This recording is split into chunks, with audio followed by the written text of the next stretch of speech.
Hi, this is Dr. Peggy Semingson of the University of Texas at Arlington.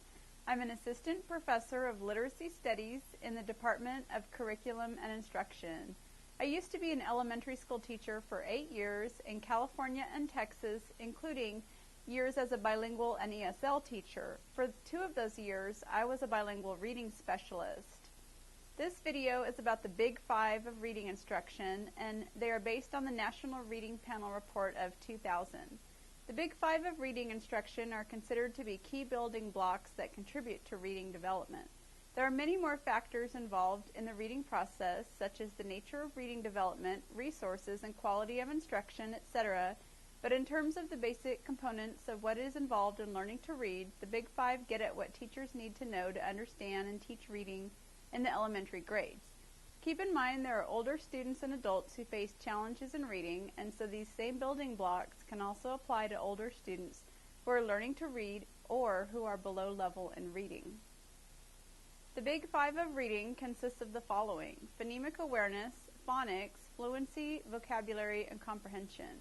Although I'm drawing on the 5 concepts from the National Reading Panel Report, I am also describing these concepts in my own words.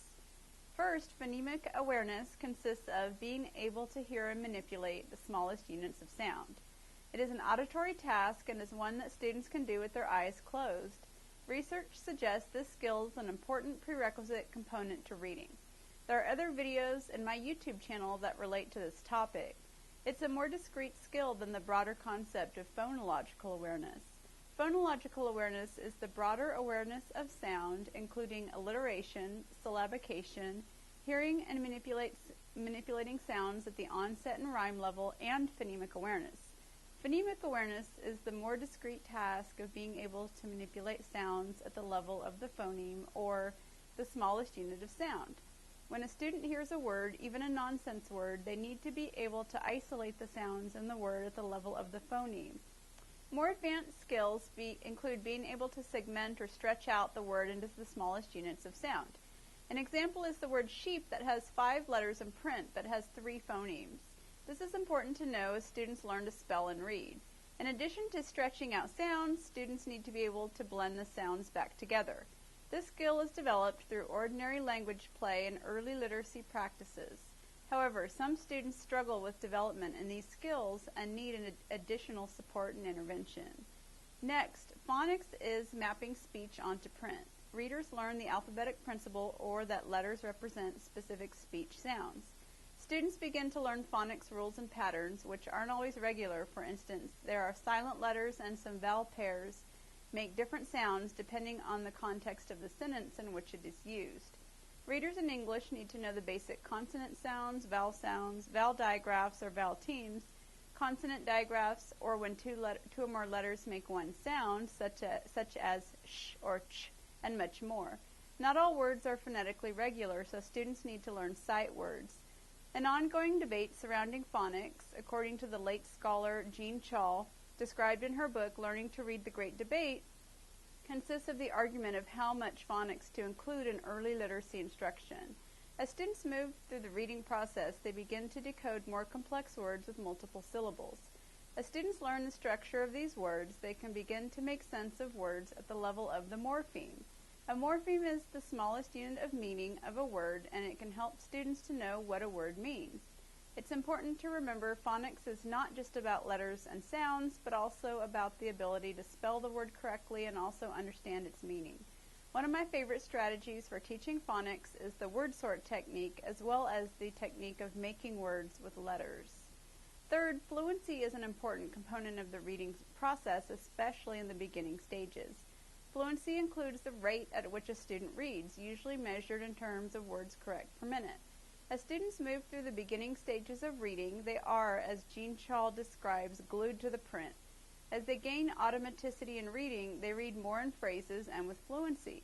Students develop fluency as they gain more experience and practice with reading. Fluency also includes accuracy. It includes the ability to read with expression, something we refer to as prosody. It's an important predictor of comprehension. One of my favorite strategies for fluency is reader's theater. Fourth, vocabulary is a pretty familiar concept to us already. In the reading process, it connects with phonics and word study, but it is also a predictor of comprehension. Students acquire a listening vocabulary in addition to speaking and reading vocabulary. The receptive vocabulary is the one they understand, while a productive vocabulary consists of words they are able to use with understanding. Vocabulary consists of having a lexicon or word bank, but it also consists of having strategies to unpack the meaning of a word. Students can use prefixes, suffixes, and base word meaning to look at structure of a word to determine its meaning. Teachers can use a variety of direct and indirect vocabulary techniques. Not all words can be directly taught, and many words are learned through multiple exposures. One of my favorite techniques for teaching vocabulary is showing how words are related to other words, a technique called semantic mapping. Students are guided to map out the relatedness of words in a concept map. Finally, comprehension is one of the main goals of reading. Comprehension involves understanding what is read. It is heavily dependent on many of the factors I just discussed, such as fluency and especially vocabulary. One of the main concepts involved in understanding is the reader's own background knowledge that is brought to the experience of reading a particular text. A schema is the networked knowledge a reader has that can help her understand new ideas and make sense of them based on already existing mental frameworks. If students lack schema about a topic in a book, it could potentially impede their understanding. Teachers can help students build their schematic background if needed, and this is especially helpful in the content areas where ideas are dense in the reading. Comprehension includes literal understanding or basic understanding of the text, inferential understanding or higher order inferences that are made while reading, and applied understanding of the text or applying the text to the real world. Additionally, comprehension strategies can assist readers. The Texas State Standards in Figure 19 identifies some of the metacognitive strategies a reader can use to help her understand the text, such as identifying main idea, making connections to the text, making inferences while reading, among others. Look up Figure 19 on the internet to see more of these comprehension strategies included in the state of Texas. This has been a big overview of the Big Five in reading. Test yourself to see if you can recall the main ideas of each of the Big Five: phonemic awareness, phonics, fluency, vocabulary, and comprehension. For a further overview on this topic, look up a booklet called Put Reading First, The Research Building Blocks for Teaching Children to Read, 3rd edition. A great resource to bookmark is the Reading Rockets website for their A to Z list of topics related to literacy instruction. Stay tuned for more videos on literacy instruction.